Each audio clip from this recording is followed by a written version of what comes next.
in a big bank, in mBank. Thanks. Thank you. So hello and welcome. Thank you for having me. I will try to find a spot when the light is not in my face. My presentation will not be about implementing Agile in mBank, contrary to what was announced to you.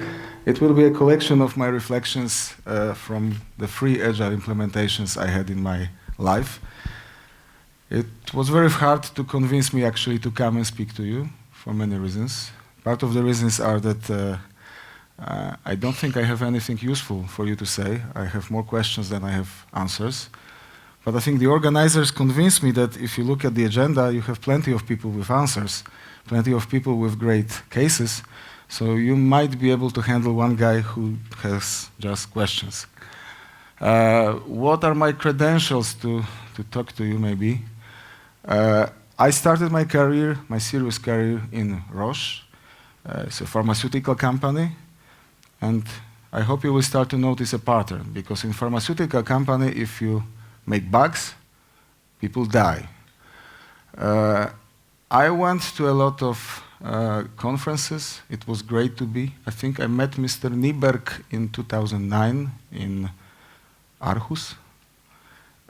So actually it's great to see the progress of Agile in Poland, because right now he is in Poland and we end up speaking on the same conference. In 2009 there was no Agile conferences in Poland. Then I moved from Roche, I moved to Allegro. You probably heard a lot of cases from Allegro. Allegro has a similar pattern to Roche. Thankfully people are not dying, but if we make bugs in the software, you end up on Gazeta Wyborcza or TVN Pasek, or how do you call it.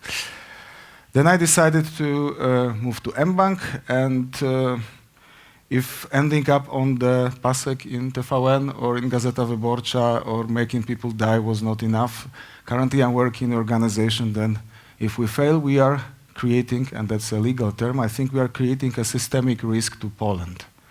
So if we do something wrong, we can shake up the country. How cool is that? I don't want to show disrespect to anybody who is working in a startup or in a small organization, but I want to show you that implementing Agile in a large organization is actually a bit different game, a bit tougher game, and the game when, I think it's said in the conference papers, where I don't believe that Scrum Guide actually has answers. You have to find the answers yourself. So let me share with you some of my problems, some of my failures, and some of the questions that I encounter in the large organizations. So, but, important but. Before I will go into 20-something minutes of throwing problems at you, I would like to say that I'm a strong believer in Agile. It might not be very evident from the stories that I'm going to tell you, but I like to say it up front. I really enjoy it. I think that with all of the problems Agile has, it's still a more humane way of working. This is the kind of a management style that I prefer, either to manage or to be managed by. And I really believe that's the way. So I had to say it up front. It has a lot of nice philosophies. It has a lot of values. And the first problem you might encounter is how to translate those values into the reality in the company. And I would like to contrast 2 approaches. The first one is the one of the intelligent person, let's put it like this. I'm not sure, because there are some friendly faces in the room, but I'm not sure if the Agile coach that I work with, and I was having this fight about this subject. Okay, thank you. But I'm talking about Mr. Włodarek. I'm not sure if he's in the room. So we were having this dispute. What comes first, values or practices? And what should come out of what? So the first approach, and let's assume a role playing. This would be the role of Mr. Włodarek that I was working with. He would say that we are all intelligent people, we can reason, so we should first embrace the value, deeply understand it, decide that that's the way we would like to live, and then the practices will follow. Now, I can assume another role, so I hope you see it. Can you see it actually? Because I cannot see it. What's on the picture? Just to make a brownie, good. So if you can see it, it's okay, it's not too bright. So now I will assume opposing approach. So let's assume I'm the father, and I have the kids, and my kids are 3 years old, and they want this, obviously. And I say, no, have this. And I'm not sure how many of you are parents, but trying to reason with a kid, convincing to the values, exposing them to the virtues of healthy eating is a waste of time.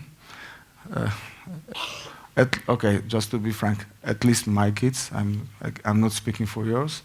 The way you teach kids, you tell them what to do. No cakes today, fruits, vegetables, carrot. And now back to the questions.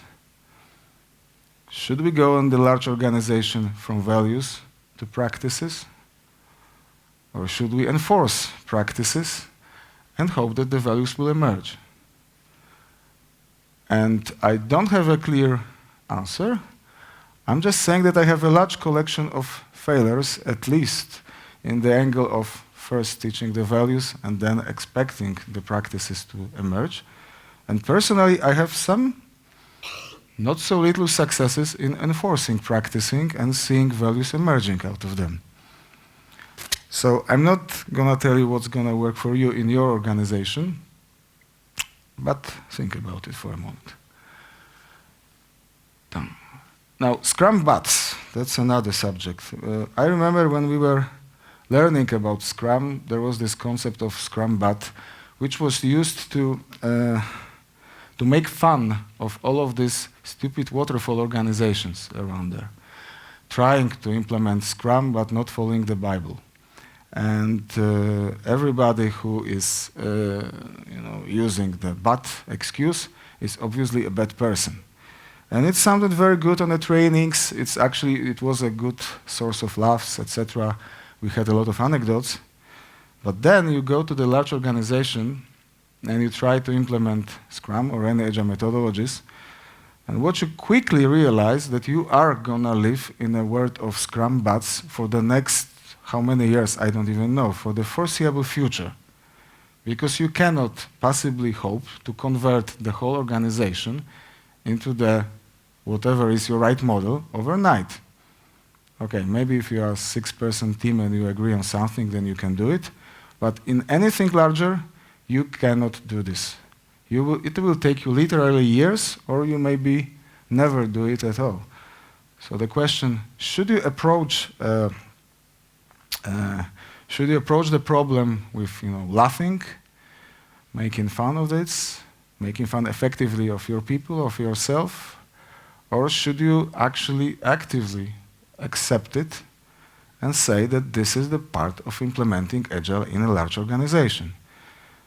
My working theory is, I'm not saying it's the final one, but my current theory is that the Scrum bot is your problem only if you don't believe it's a problem. But as long as you are not following Scrum or Kanban, whatever your religion is, to the letter, but you know why you are not doing this, and you know it's not your end game, that's actually okay. That's the state you are going to be for the next few years. Live with it, accept with it. My dear, happy Scrum teams with the newly acquired freedom. And this is I use this picture as an illustration of I'm not sure how to call it, but some of the teams, when they start to work in Scrum after the whatever transformation, they literally get high on Scrum. And by getting, I call it getting high, and by getting high, they think that right now no rules apply. They think that they can do anything they want, and the outside world just doesn't exist. And this leads me to the question, what kind of decisions a team can make and what kind of decision that team cannot make. And I will use one example from my life. This will be unfortunately a real example, is that in theory, if we say that the Scrum team should be able to make whatever decision that make them move forward, so one of the teams in my organization decided that they will not test the software they are producing. And they were actually convincingly arguing that they should have this right as an independent Scrum team, and whatever we are trying to impose on them is a foreign oppression, dictatorship from the management, and we should politely back off. Now, I have this metaphor that it's similar to music, that if any one of you were on a jazz concert anytime, on a good jazz concert, then you notice that those guys, they know how to play the instruments, they know how to make music, so they go sometimes out after even a concert on a jam session and they start jamming, which means they start improvising. But the whole prerequisite to improvising, to actually playing good jazz music, is that you know how to play the notes. You know the basics. And the whole idea about the transformation of a large organization is you don't know how to play the right notes, and you don't know how to play your instruments, because otherwise we wouldn't be doing any transformation, because you would be already fine. So the message to all of the happy, high Scrum teams is that no, you don't know your shit, really. We will probably help you to get there, but not on a day zero. Now, another question that I have, and this is the observation from a few organizations, is should we have permanent Scrum Masters, or should we have just Agile coaches? Just maybe is a wrong question, because I see my Agile coaches there. If you could stand up, because I want, I have to do it for them because they make fun of me. So stand up, stand up. And Jakub, you too. Yes.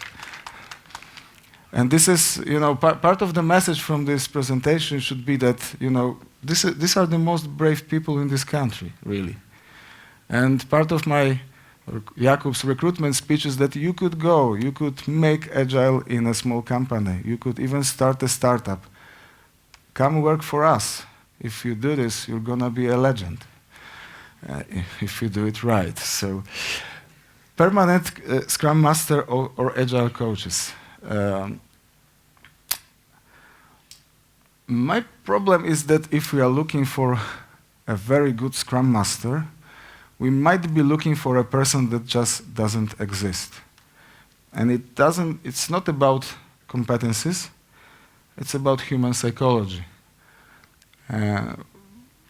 So let's go back to the basics. What is the role of the Scrum Master? The Scrum Master should be the guardian of the process, help with the impediments, etc. So what should be the end game for a Scrum Master? Who can answer me? Scrum Master's involvement in a team. What should be the end game? Zero. So we are talking about people whose main task is to actively eliminate their positions from the company. Long term, right? How many people you know that can handle this psychologically?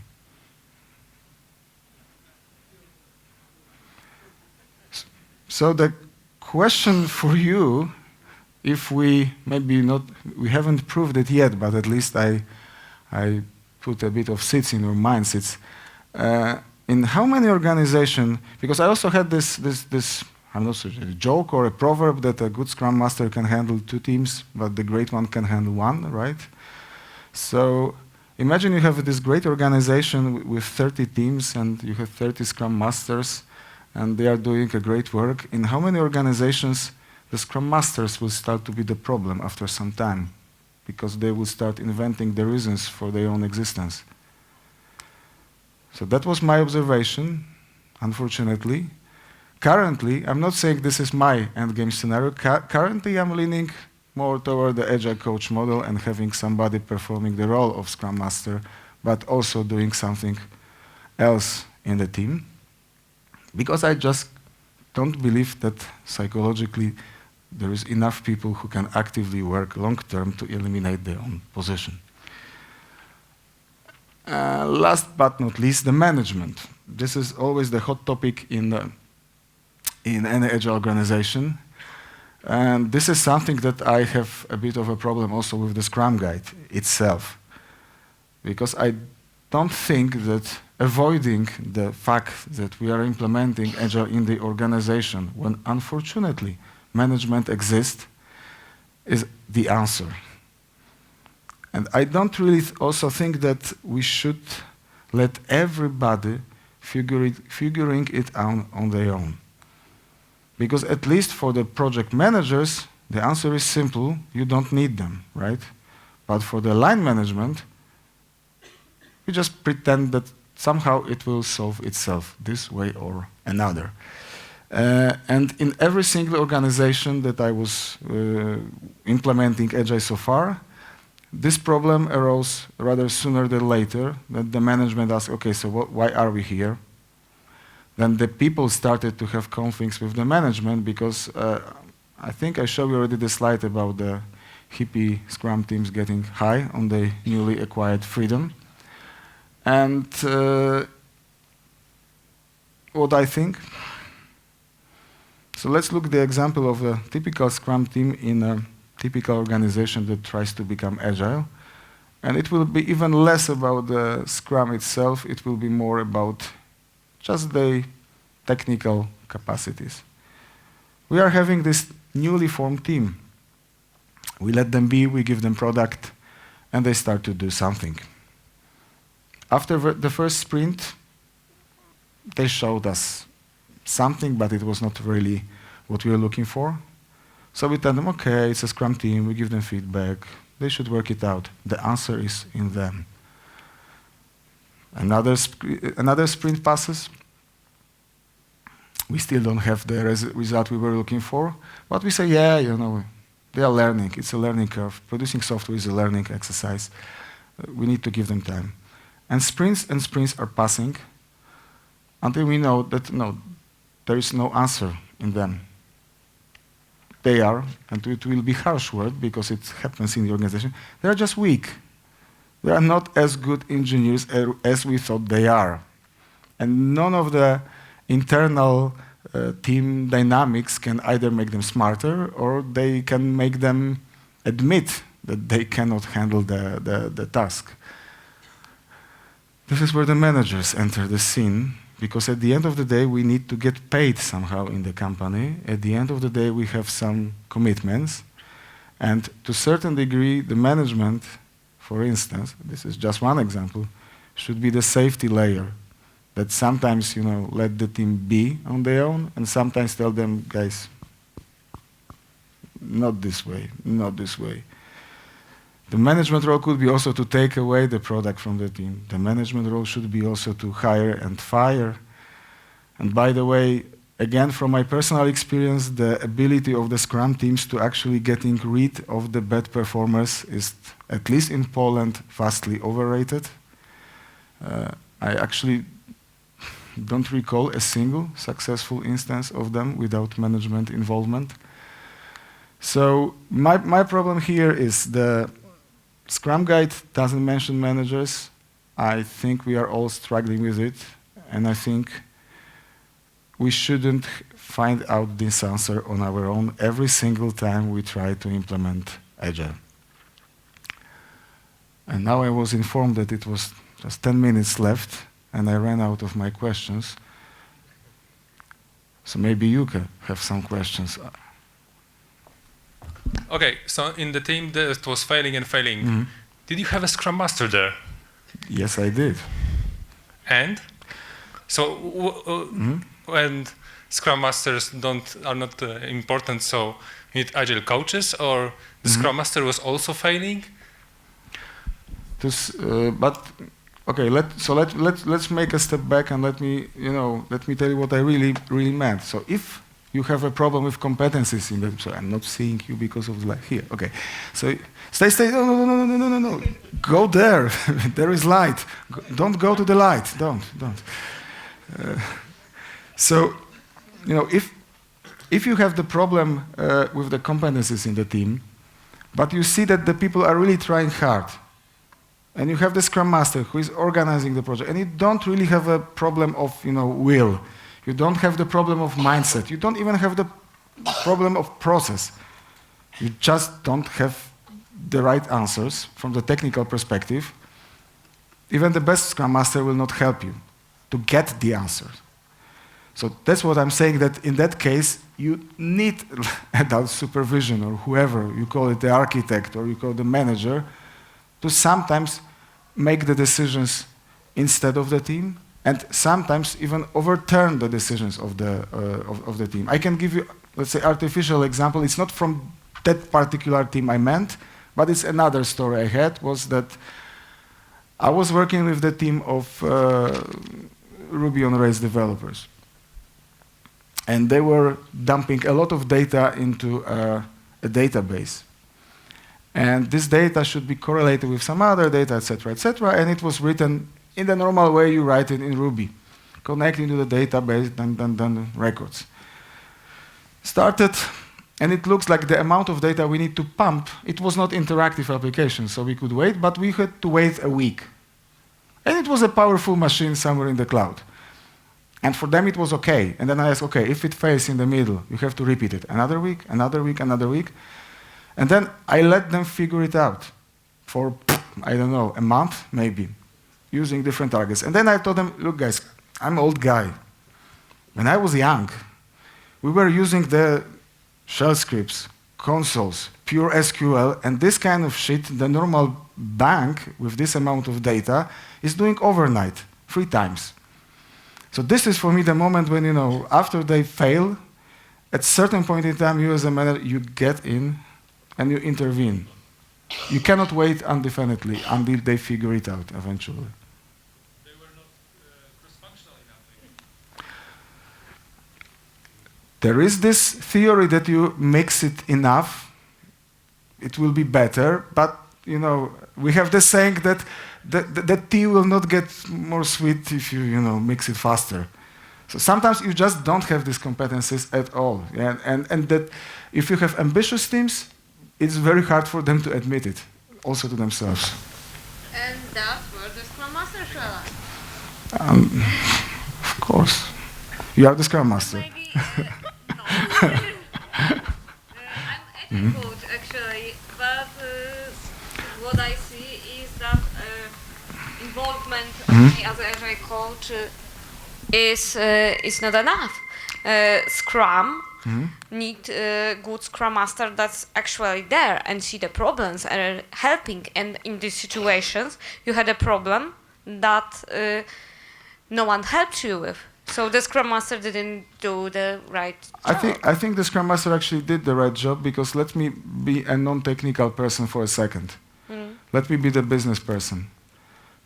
And let's assume that Scrum Master is also not with deep technical knowledge. The problem starts when the team tells you there is no better way. And they do it, and they say it with, honestly, they really believe in what they say. So you as a Scrum Master working with the team, if you see they try hard, they are not stupid people, they did everything, and the answer is still not possible or lasts a week, at certain point in time you have to assume it lasts a week. But then you need the technical expertise, which is much larger than what the team has, to let them know, guys, it can be done in a few hours. Yeah, of course. So the technical expertise. So as a Scrum Master, I would bring the expert to talk with the team.